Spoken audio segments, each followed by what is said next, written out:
ওম শান্তি। আজিৰ তাৰিখ 16 মে 2025 বৰ্ষ। প্ৰাতঃ মুৰলী বাপদাদা মধুবন। আজিৰ পিতাৰ অমৃতবাণী হৈছে, মৰমৰ সন্তানসকল, তোমালোকৰ প্ৰীতি এজন পিতাৰ সৈতে আছে, কিয়নো তোমালোকে বেহদৰ উত্তৰাধিকাৰ লাভ কৰা। তোমালোকে মৰমেৰে কোৱা, মোৰ বাবা। তোমালোকে মৰমেৰে কোৱা, মোৰ বাবা। আৰু আজিৰ প্ৰশ্ন, কোনো দেহধাৰী মনুষ্যৰ বাণীৰ তুলনা পিতাৰ সৈতে কৰিব নোৱাৰি কিয়? কোনো দেহধাৰী মনুষ্যৰ বাণীৰ তুলনা পিতাৰ সৈতে কৰিব নোৱাৰি কিয়? পিতাই উত্তৰত কৈছে, কিয়নো পিতাৰ এটি এটি বাণী মহাবাক্য, যি মহাবাক্য শুনোতা সকল মহান অৰ্থাৎ পুৰুষোত্তম হৈ যায়। পিতাৰ মহাবাক্যই ফুল কৰি তোলে, মনুষ্যৰ বাণী মহাবাক্য নহয়। তাৰ দ্বাৰাটো আৰু বেছিকৈহে অৱনমিত হৈ আহিছে। আৰু আজিৰ গীত, বদল যায় দুনিয়া না বদলেংগে হম। বদল যায় দুনিয়া না বদলেংগে হম। অৰ্থাৎ জগত সলনি হৈ গলেও আমি সলনি নহওঁ। ওম শান্তি। গীতটিৰ প্ৰথম শাৰীত কিছু অৰ্থ আছে, বাকী গোটেই গীতটি কোনো কামৰ নহয়। যেনেকৈ গীতাত ভগৱানো বাছ, মন্মনা ভৱ, মধ্যাজী ভৱ এই শব্দবোৰ ঠিকে আছে। ইয়াক কোৱা হয় আটাত নিমখৰ দৰে, অৰ্থাৎ একেবাৰে কম পৰিমাণৰ। এতিয়া ভগৱান বুলি কাক কোৱা হয়, এইটো সন্তানসকলে ভালদৰে জানি গৈছে। ভগৱান বুলি শিৱ বাবাক কোৱা হয়। শিৱ বাবা আহি শিৱালয় ৰচনা কৰে। কলৈ আহে? বেশ্যালয়ত আহে। নিজেই আহি কয়, হে অতিকৈ মৰমৰ, কল্পৰ পাছত পুনৰাই লগ পোৱা আত্মিক সন্তানসকল, আত্মাই শুনে নহয়, এইটো জানা যে আমি আত্মাসকল অবিনাশী, এই দেহ বিনাশী। আমি আত্মাসকলে এতিয়া নিজৰ পৰমপিতা পৰমাত্মাৰ পৰা মহাবাক্য শুনি আছো। মহাবাক্য একমাত্ৰ পৰমপিতা পৰমাত্মাৰে, যিয়ে মহান পুৰুষ পুৰুষোত্তম কৰি তোলে। বাকী যি মহাত্মা গুৰু আদি আহিছে, অৰ্থাৎ গুৰু আদি আছে, তেওঁলোকৰ বাণী কোনো মহাবাক্য নহয়। শিৱহোম বুলি যি কয়, সেয়াও সঠিক বাক্য নহয়। এতিয়া তোমালোকে পিতাৰ পৰা মহাবাক্য শুনি ফুল হৈ যোৱা। কাঁইট আৰু ফুলৰ মাজত কিমান পাৰ্থক্য আছে। এতিয়া তোমালোক সন্তানসকলে জানা যে আমাক কোনো মনুষ্যই নশুনায়। এওঁৰ অৰ্থাৎ ব্ৰহ্মা বাবাৰ শৰীৰত শিৱ বাবা বিৰাজমান হৈ আছে, তেওঁ আত্মাই, কিন্তু তেওঁক পৰম আত্মা বুলি কোৱা হয়। এতিয়া পতিত আত্মাসকলে কয়, হে পৰম আত্মা আহক, আহি আমাক পাৱত কৰি তোলক। তেওঁ হয়ে পৰমপিতা পৰম শ্ৰেষ্ঠ কৰি তোলোতা। তোমালোক পুৰুষোত্তম, অৰ্থাৎ সকলো পুৰুষতকৈও উত্তম পুৰুষ। তেওঁলোক হৈছে দেৱতা। পৰমপিতা শব্দটি অতি মিঠা। সৰ্বব্যাপী বুলি কৈ দিয়ে, গতিকে মিঠা ভাৱ নাজাগে। তোমালোকৰ ভিতৰতো বহুত কম আছে, যিয়ে মৰমেৰে অন্তৰৰ পৰা পিতাক স্মৰণ কৰে। সেই স্ত্ৰী পুৰুষেতো ইজনে সিজনক স্থূল ৰূপত স্মৰণ কৰে। এয়া হৈছে আত্মাসকলে পৰমাত্মাক বহুত মৰমেৰে স্মৰণ কৰা। ভক্তিমাৰ্গত ইমান মৰমেৰে পূজা কৰিব নোৱাৰে। সেই প্ৰীতি নাথাকে, নাজানেই তেন্তে প্ৰীতি কেনেকৈ জাগিব। এতিয়া তোমালোক সন্তানসকলৰ বহুত প্ৰীতি আছে। আত্মাই কয়, মোৰ বাবা। আত্মাসকল ভাই ভাই নহয় জানো? প্ৰতিগৰাকী ভায়ে কয়, বাবাই মোক নিজৰ পৰিচয় দিছে, কিন্তু তাক প্ৰীতি বুলি কোৱা নহয়। যাৰ পৰা কিবা পোৱা যায়, তেওঁৰ প্ৰতি প্ৰীতি থাকে। পিতাৰ প্ৰতি সন্তানসকলৰ প্ৰীতি থাকে কিয়নো পিতাৰ পৰা উত্তৰাধিকাৰ পোৱা যায়। যিমান বেছি উত্তৰাধিকাৰ সিমান সন্তানসকলৰ বেছি প্ৰীতি থাকিব। যদি পিতাৰ ওচৰত কোনো সম্পত্তি নাথাকে, দাদাৰ বা ককাৰ লগত থাকে, তেতিয়া পিতাৰ প্ৰতি ইমান প্ৰীতি নাথাকিব। তেতিয়া দাদাৰ প্ৰতি প্ৰীতি গঢ়ি উঠিব। বুজিব যে এওঁৰ পৰা পইচা পাম, এয়াটো হৈছে বেহদৰ পিতা। তোমালোক সন্তানসকলে জানা যে আমাক পিতাই পঢ়ায়। এয়াটো অতি আনন্দৰ কথা।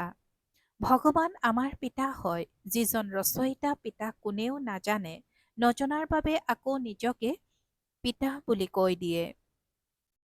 যেনেকৈ সন্তানক যদি সোধা তোমাৰ পিতা কোন, অৱশেষত কৈ দিয়ে মই। এতিয়া তোমালোক সন্তানসকলে জানা সেই সকলো পিতাৰ নিশ্চয় কোনোবা পিতা আছে। সেই সকলো পিতাৰ নিশ্চয় কোনোবা পিতা আছে। আমি এতিয়া যিজন বেহদৰ পিতা পাইছোঁ তেওঁৰ কোনো পিতা নাই। এয়া হ'ল সবাতোকৈ উচ্চ পিতা। গতিকে সন্তানসকলৰ আন্তৰিক আনন্দ থাকিব লাগে। বাকী সেই যাত্ৰাবোৰত গ'লে তাত ইমান আনন্দ নাথাকিব কিয়নো তাত কোনো প্ৰাপ্তি নাই। কেৱল দৰ্শন কৰিবলৈ যায়, অকাৰণতে কিবা ঠেকা খুন্দা খায়, এফালে নিজৰ কপাল ঘঁহে আৰু আনফালে পইচাও খৰচ হয়। পইচা বহুত খৰচ কৰে, প্ৰাপ্তি একো নহয়।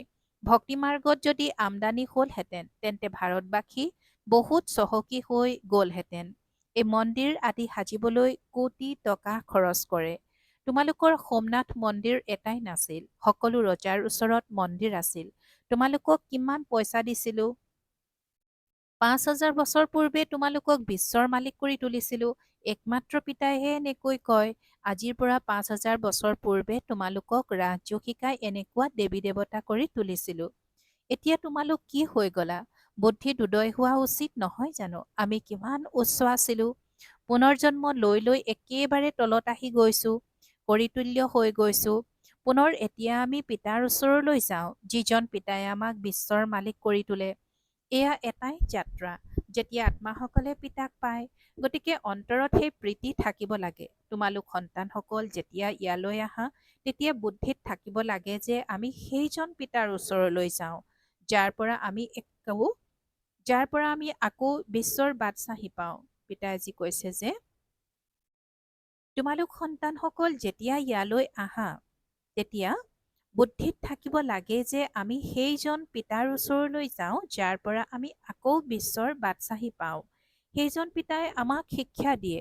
সন্তানসকল দৈবী গুণ ধাৰণ কৰা, সৰ্বশক্তিমান পতিত পাৱন মোক পিতাক স্মৰণ কৰা।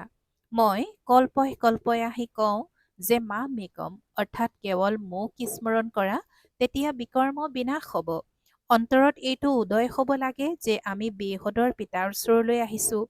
পিতাই কয় মই গুপ্ত, আত্মাই কয় মই গুপ্ত। তোমালোকে বুজি পোৱা যে আমি শিৱ বাবাৰ ওচৰলৈ যাওঁ, ব্ৰহ্মা দাদাৰ ওচৰলৈ যাওঁ, যি একত্ৰিত হৈ আছে, তেওঁলোকক সাক্ষাৎ কৰিবলৈ যাওঁ, যাৰ দ্বাৰা আমি বিশ্বৰ মালিক হৈ যাওঁ। অন্তৰত কিমান সীমাহীন আনন্দ থকা উচিত। যেতিয়া মধুবনলৈ আহিব বা নিজৰ ঘৰৰ পৰা ওলোৱা, তেতিয়া আনন্দতে অন্তৰ গদগদ অৰ্থাৎ আপ্লুত হ'ব লাগে। পিতা আমাক পঢ়াবলৈ আহিছে, আমাক দৈবী গুণ ধাৰণ কৰাৰ যুক্তি অৰ্থাৎ উপায় শুনায়। ঘৰৰ পৰা ওলোৱাৰ সময়তে অন্তৰত এইটো আনন্দ থাকিব লাগে। যেনেকৈ কন্যাই পতিক লগ কৰিবলৈ অলংকাৰ আদি পিন্ধে, তেতিয়া চেহেৰাই প্ৰফুল্লিত হৈ যায়।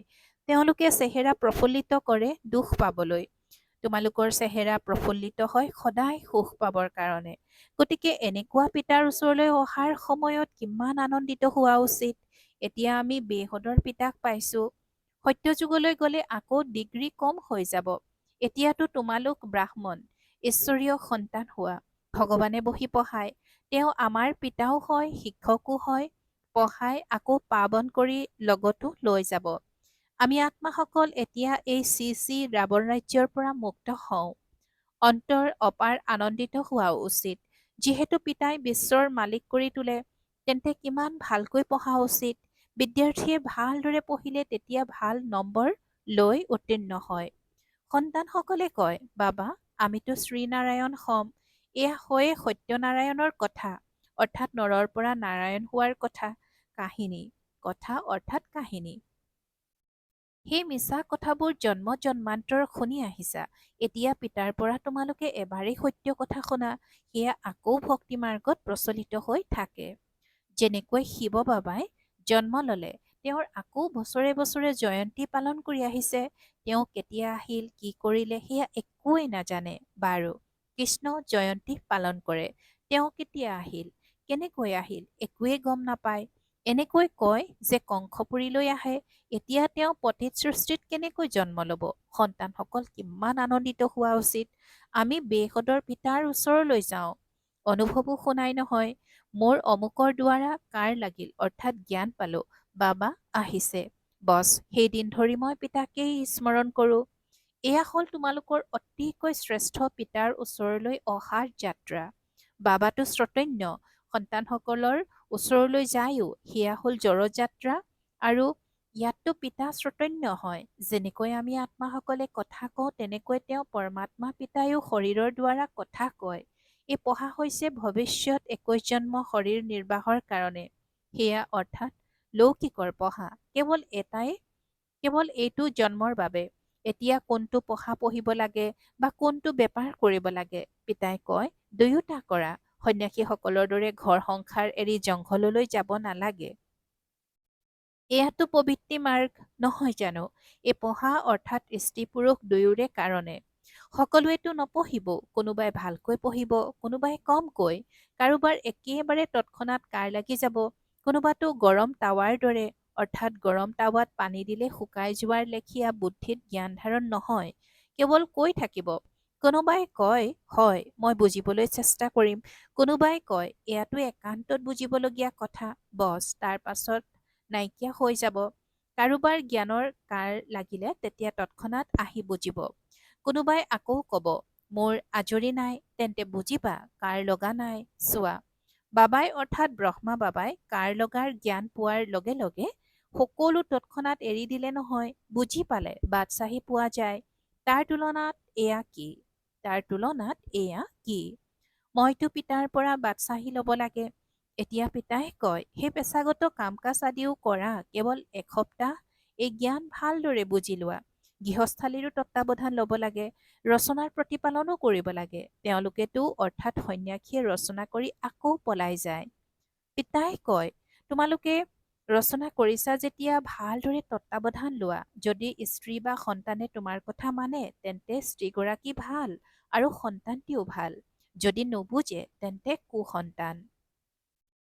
সুসন্তান নে কুসন্তান সেয়া গম পোৱা যায় নহয়। পিতাই কয় তোমালোক শ্ৰীমতত চলিলে শ্ৰেষ্ঠ হবাগৈ, নহলে উত্তৰাধিকাৰ পাব নোৱাৰিবা। পবিত্ৰ হৈ সুসন্তান হৈ নাম উজ্জ্বল কৰিবা। কাৰ লাগি গল তেতিয়া কব বছ, এতিয়াতো মই সঁচা উপাৰ্জন কৰিম। পিতা শিৱালয়লৈ লৈ যাবৰ বাবে আহিছে। পিতা শিৱালয়লৈ লৈ যাবৰ বাবে আহিছে। গতিকে শিৱালয়লৈ যাবৰ কাৰণে আকৌ লায়ক হ'ব লাগে, পৰিশ্ৰম কৰিবলগীয়া হয়। কোৱা এতিয়া শিৱ বাবাক স্মৰণ কৰা, মৃত্যু সমাগত, কল্যাণটো তেওঁলোকৰো কৰিব লাগে নহয়।